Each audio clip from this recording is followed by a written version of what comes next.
Connecting the second panel.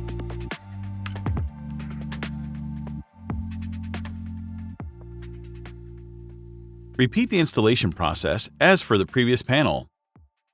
Two people tilt the panel away while securing it against slipping. The third person connects the conductors coming out of the panel to the optimizer conductors.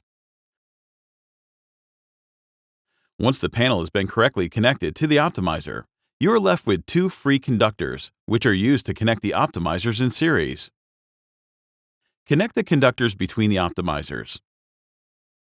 Make sure that the connectors are routed along the support profiles. In addition, use clips to connect the conductors to the support profiles. In this way, you'll prevent the conductors from adhering to the roof membrane. Remember to connect the panel to the optimizer first and then to interconnect the optimizers. Once the conductors have been connected, proceed with the final positioning of the panel. The panels are laid from the upper edge of the roof downwards, so each successive panel is slid under the upper panel. Push the panel into the gap, and the EPDM gasket with which you tape the edge will provide the joint. The final step is to install the main pressure strips. Fasten them in a temporary manner, using 2 or 3 screws for every strip.